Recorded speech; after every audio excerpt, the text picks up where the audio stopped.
Opération militaire en cours en état de siège au Nord Kivu.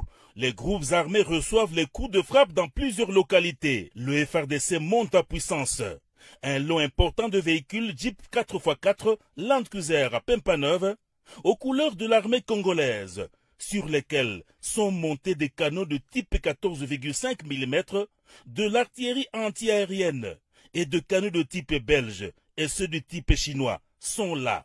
Avant toute chose, avant toute opération, il faut une planification. Et dans cet ordre d'idées, nous sommes en pleine planification et aussi les acquisitions. C'est ce dont vous voyez derrière nous, c'est-à-dire pour constituer notre appui-feu.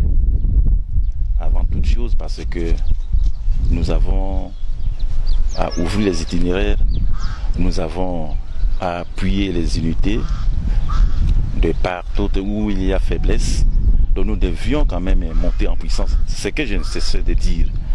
Et maintenant, petit à petit, nous sommes en train de monter en puissance pour que nous soyons à même de remplir convenablement notre mission. Aux groupes armés, bon, je ne cesse de le dire, aux groupes armés nationaux, nous leur disons que les opérations sont déjà en cours et il est temps de déposer les armes. Nous les disons toujours, ceux qui ne vont pas déposer les armes, nous allons les traquer jusqu'à leur dernier retranchement. La montée à puissance de l'armée avec cette dotation rassure la fin de l'aventure des groupes armés pour que la population aspire 20 ans après à la paix et à la quiétude en province du Nord Kivu. Nous sommes sur la nationale numéro 4. Les axes Komanda Luna et Bunya-Kisangani sont sous la haute protection et surveillance des voyants militaires de la République démocratique du Congo qui ont facilité le passage de plus de 200 véhicules jadis bloqués à la suite d'une rumeur interdisant la circulation de personnes et de leurs biens sur ces tronçons d'intérêt national. Lieutenant Jules Ngongo, porte-parole du secrétaire opérationnel de FRDC en Ituri, explique le bien fondé de l'installation du quartier général avancé du secrétaire opérationnel à Komanda sur instruction du gouverneur militaire de l'Ituri, le lieutenant général Luboyanka Chamadjoni. C'est pour que les actions et les réactions de forces armées sur les ennemis de la paix soient menées de manière prompte, rapide et efficace sur le terrain. Ça, c'est d'une part. D'autre part, c'est pour que le commandant puisse contrôler et corriger les commandements afin de mener à mieux les opérations sur terrain. Voilà la stratégie mise sur pied de guerre par le gouverneur de province et commandant des opérations militaires en Ituri, le lieutenant général Luboyanka Chamadjoni. De Komanda à Luna, à la limite avec le Nord Kivu, le général Nyembo Abdallah, commandant second du secteur opérationnel de FRDC en Ituri, rassure les usagers de la RN4. L'armée est là pour la sécurité de tout le monde. Nous ne pouvons pas rester sur la voie publique. Nous avons la mission de poursuivre l'ennemi jusqu'à son dernier retranchement. La joie est immense dans le chef des chauffeurs. Nous implorons la grâce divine à nos forces armées tout au long de leur parcours pour établir la paix sur ces tronçons. Pour galvaniser les usagers de la RN4 et les populations environnantes, les forces armées continuent les opérations de nettoyage, périmètre par périmètre, en vue de détruire toute manœuvre ennemie sur nos populations, conformément à la volonté et la détermination du commandant des forces armées, Félix Antoine Tshisekedi Tshilombo. C'est depuis le début de la semaine en cours que le retour volontaire de déplacés est observé à Nyakundi, Marabou, Irumu Centre et environ. Des femmes, hommes et les enfants avec leurs bagages sont transportés par le camion de FRDC mis à leur disposition par le gouverneur militaire de l'Ituri, explique le lieutenant Jules Ngongo, porte-parole des opérations en Ituri. Sous l'impulsion du lieutenant général Luboyanka Chamadjoni, gouverneur de province et commandant des opérations militaires en Ituri, les forces armées de la République démocratique du Congo ont pacifié et stabilisé la situation sécuritaire dans le chefferie d'Andissoma, Mobala et Basili et autres dans la chefferie de Walendu Bindi, en territoire d'Irumu. Geste de l'armée salué par la population du sud Irumu. Ces retours volontaires fait suite à la restauration de l'autorité de l'État et un climat de paix observé dans cette partie de l'Ituri, fruit des opérations militaires, a dit le lieutenant Jules Ngongo. Soucieux de voir sa population de village d'Irumu, Marabo, ainsi que de Nyakoundé, de retourner et dormir sur ses deux oreilles, le gouverneur militaire, le lieutenant général Luboya, a mis le moyen logistique militaire afin d'embarquer et d'accompagner le déplacé dans leur milieu d'origine. Nous disons que jusqu'ici, le fait final recherché dans ces opérations est atteint. La recherche de la paix dans le territoire d'Irumu et dans l'ensemble de la province de l'Ituri, c'est la détermination du gouverneur militaire, le lieutenant général Luboya Nkashama Johnny, tel que voulu par le président de la République, décrétant l'état de siège dans cette province. Déterminé à mettre définitivement fin au phénomène ADF-MTM et ses supplétifs pendant cette période exceptionnelle d'état de siège, les forces armées de la République démocratique du Congo ont mis la main sur 3 catégories de terroristes ADF-MTM et leurs collaborateurs. Ces ennemis de la paix ont été pour les uns arrêtés dans la cité frontalière de Kassindi et pour les autres dans la vallée de Mwalika. Un échantillon de ces terroristes djihadistes a été présenté à la presse ce week-end par le porte-parole du secteur opérationnel Sokola 1 Grand Nord, Anthony Mwalusha Mbombo. Aujourd'hui, j'ai l'honneur de vous présenter 3 groupes ou 3 catégories de personnes qui ont toujours mis la région de Béni à feu et à sang. Pour ceux qui sont à la télé, derrière moi, vous allez voir, il y a des collaborateurs, il y a les ADF et aussi il y a des gens qu'on a arrêtés avec des bombes, des explosifs.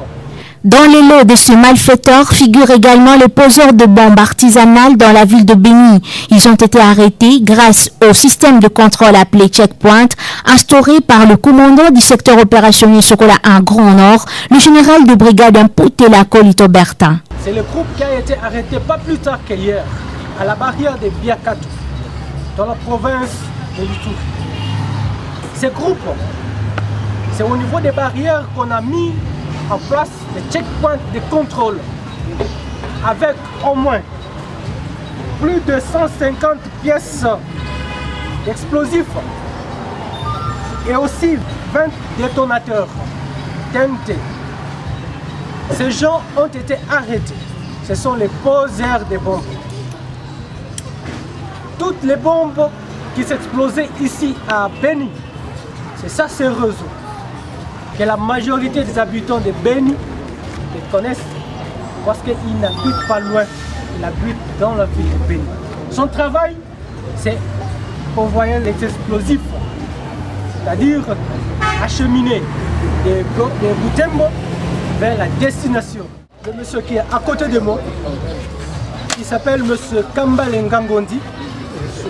Il a été arrêté avec son arme qui est devant AK-47, arrêté à Kabasewa, c'est dans l'axe Mwalika, avec son arme bien sûr.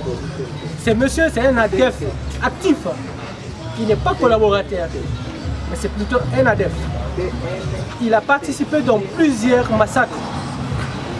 Mais c'est grâce à ce monsieur, après son exploitation, que nous sommes tombés dans plusieurs grands collaborateurs dans le Mwalika. Mais je vais vous surprendre. La majorité des collaborateurs sont des responsables de villages, de localités. Et je vais vous donner leur nom après. Nous avons arrêté au moins 13 chefs de village, chefs de localité, des responsables, malheureusement. Anthony Mwalushai confirme également qu'un autre réseau a été démantelé et arrêté.